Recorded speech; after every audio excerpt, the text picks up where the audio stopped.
Pernah nggak lu ngerasain momen yang nyeseknya halus tapi dalam harga lagi turun deras? Terus muncul satu candle hijau cantik, reject bawahnya panjang.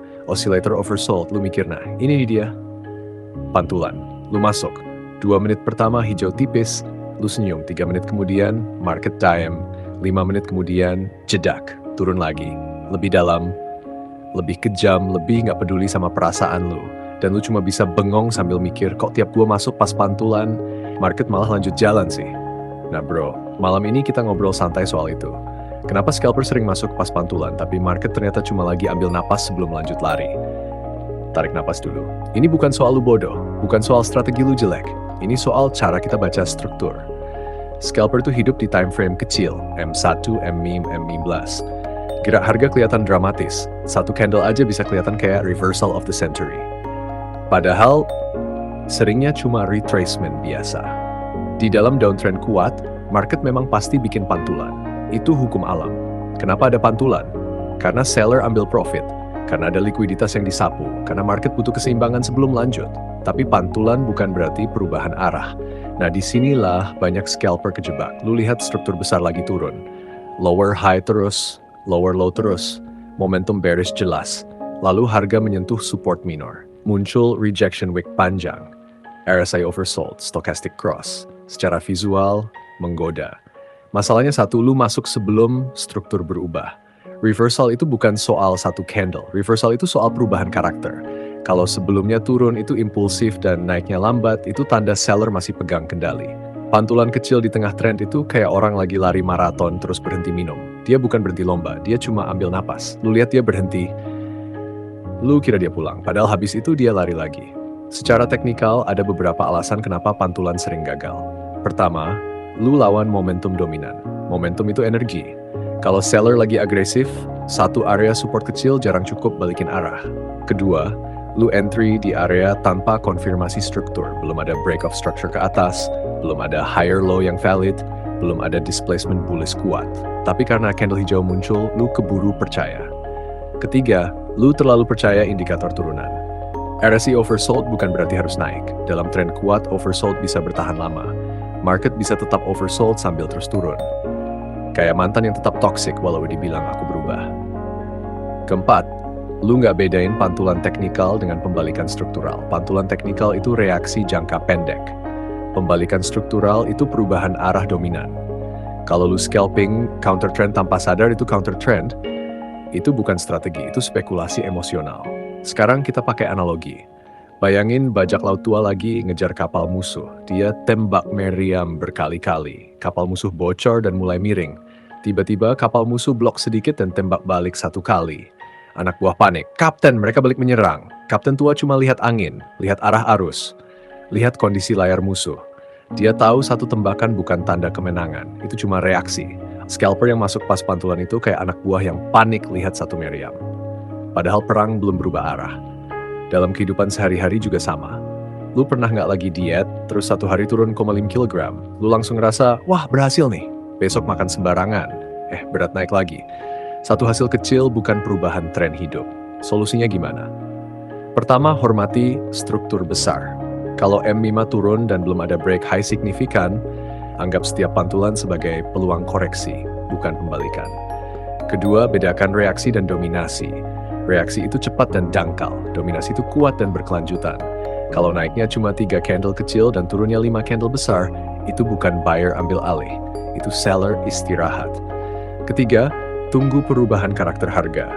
Reversal sehat biasanya punya impuls kuat ke atas, displacement jelas, lalu retrace dangkal yang membentuk higher low. Bukan cuma satu wick panjang, lalu sideways. Keempat, jangan takut ketinggalan pantulan pertama. Scalper sering FOMO karena takut ketinggalan bottom. Padahal bottom itu jarang berbentuk huruf V sempurna di time frame kecil. Biasanya ada akumulasi dulu. Lebih baik masuk di konfirmasi kedua daripada jadi likuiditas di pantulan pertama. Kelima, kecilkan ego dan lot. Counter trend boleh, tapi treat sebagai trade risiko tinggi dengan target realistis. Kalau trend besar masih turun, jangan ngarep pantulan kecil berubah jadi rally 500 poin. Realistis. Market itu bukan musuh. Dia cuma bergerak sesuai arus order. Dan kadang kita masuk bukan karena setup sempurna, tapi karena capek lihat harga turun terus dan pengen jadi pahlawan. Bro, Di laut, pahlawan yang maksa lawan badai biasanya nggak pulang. Bajak laut tua bertahan karena dia tahu kapan ikut arus, kapan menepi. Scalper yang survive bukan yang paling sering tebak bottom. Tapi yang paling sabar nunggu struktur beneran berubah. Santai aja, pantulan itu biasa. Trend itu raja. Jangan masuk cuma karena harga terlihat murah, masuk karena alasan struktural. Dan kalau ternyata market lanjut jalan setelah lu entry, itu bukan kutukan, itu reminder buat baca momentum lagi. Trading itu bukan soal selalu benar, tapi soal salah kecil dan benar konsisten. Malam ini, kita nggak buru-buru, kita bukan pemburu bayangan, kita baca arus, kita tunggu konfirmasi. Kita jaga kapal tuh. Oke bro, tenang. Nah kita cari posisi entry dulu sambil ngopi. Fokus ke chart M5 yang ada di depan mata ini. Jangan lihat cuma harga sekarang. Kita baca ceritanya dari kiri-kiri ke kanan, kayak baca perjalanan hidup yang penuh drama tapi tetap logis. Pertama, struktur besarnya jelas. Sebelumnya, market dalam fase turun bertahap. Kita bisa lihat rangkaian lower high dan beberapa MSB merah yang menandakan break struktur ke bawah. Artinya, seller sempat dominan cukup lama. Itu zona likuiditas, area di mana stop loss buyer lama dan break trader ngumpul. Dan benar saja, harga menyentuh area itu lalu muncul reaksi naik yang cukup tegas. Nah, disinilah cerita mulai berubah. Setelah low itu disentuh, harga tidak langsung breakdown lagi. Sebaliknya, kita mulai lihat pola micro higher low di M5. MSB hijau mulai muncul beberapa kali di sisi kanan chart. Itu tanda awal bahwa tekanan jual mulai melemah dan buyer mulai berani angkat kepala. Sekarang analoginya gini bro. Bajak laut tua tadi sempat hampir tenggelam. Tiba-tiba arus berubah dan angin bantu dia maju lagi. Sekarang dia mendekati wilayah musuh. Kalau dia berhasil tembus benteng pertama, dia bisa lanjut menyerang. Tapi kalau di depan benteng itu dia ditembaki dan mundur, ya dia harus regroup lagi. Chart ini lagi di depan benteng pertama. Dalam kehidupan juga sama. Kadang kita sudah bangkit dari titik rendah, sudah naik pelan-pelan. Tapi sebelum benar-benar bebas, selalu ada ujian di depan. Sekarang arahan praktisnya gimana? Tunggu break jelas atau tunggu retrace sehat? Scalper sering kejebak karena entry tepat di resistance, berharap tembus itu risiko tinggi. Lebih waras nunggu. Break valid, retest, lanjut, atau rejection jelas, ambil short ke support. Sekarang kondisi market bukan lagi fase panik turun. Ini fase penentuan arah. Kalau buyer serius, mereka harus buktiin dengan break struktur lebih tinggi. Kalau tidak, ini cuma relief rally. Ingat bro, market gak pernah bohong. Yang sering bohong itu ekspektasi kita. Santai. Baca level, baca momentum, jangan baca perasaan. Kita lihat apakah 67 gulim kayak ditembus bersih atau jadi tembok pantul. Kalau tembus kita ikut arus, kalau ditolak kita nggak maksa jadi hero. Tenang, struktur dulu, baru posisi. Terima kasih buat lu yang udah nonton channel ini, yang masih stay sampai sekarang, yang mungkin sambil rebahan, sambil mantengin chart di HP kedua, atau sambil pura-pura kerja padahal lagi nonton analisa. Channel ini kita bangun pelan-pelan.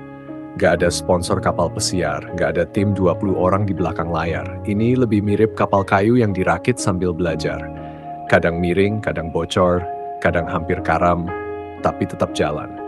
Dan semua yang gue ceritain di sini bukan penghakiman, bukan merasa paling ngerti, bukan ngajarin seolah gue gak pernah salah.